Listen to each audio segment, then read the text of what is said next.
Jacob Kitchenette. Welcome to JJ Kitchenette TV. Mga ka-kitchen, ang ating gagawin for today ay ube chiffon cake. At gumagawa tayo ngayon na ating filling sa ating cake. So, ito ay icing using whip it. And then, lagyan natin ng favorite from Bakersfield na ube flavor. Dahil ang ating cake for today is ube chiffon.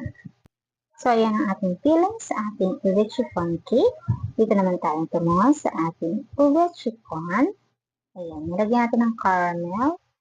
Another add filling tayo ng caramel sa ating ube chiffon cake. From Bakersfield ulit. So, dalawa yung ating filling na nilagay sa ating ube chiffon. Isang caramel at ang filling na ube flavor ng icing. So, ganyan lang mag-stock. So, stocking naman na tayo ng ating cake ngayon. So, yung board, nilagyan natin ng icing para hindi mag-slide yung cake. Then, ayan, pinapatong-patong na natin yung mga cake na nilagyan natin ng fillings. At tapos ay sa crumb coat na natin yan. Crumb coating na tayo mga ka-kitchen.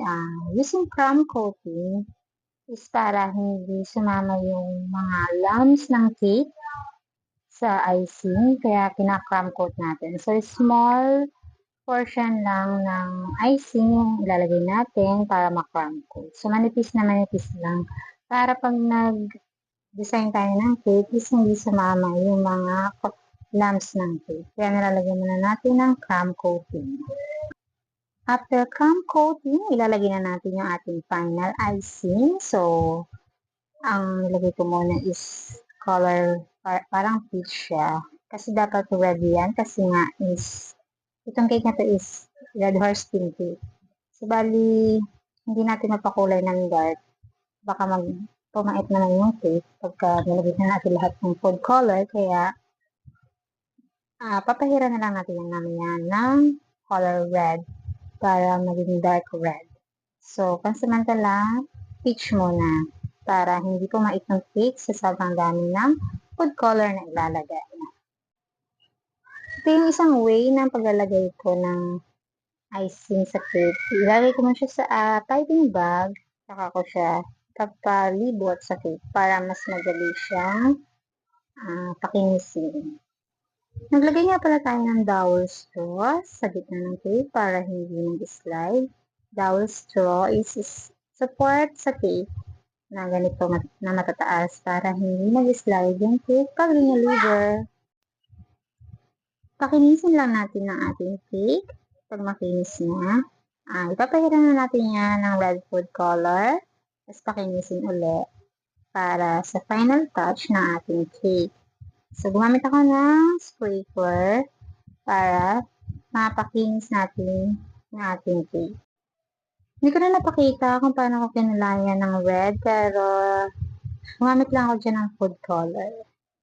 Yan ito nga sa taas is icing na color white, parang bula-bula ng red horse, yung style niya. Ganyan na lang natin siya nilagay, pinahit lang natin sa ibabaw. And then, yan na ang ating final touch sa ating cake. So, lalagyan na lang natin ito ng printable toppers at ito pang details ng cake.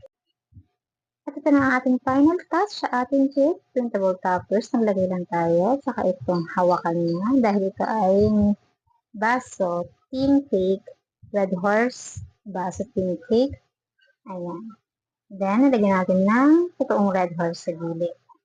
So, yun ang ating final touch. Don't forget to like, follow, and share for more cake decorating videos. Thank you mga ka-kitchen. Thank you for watching.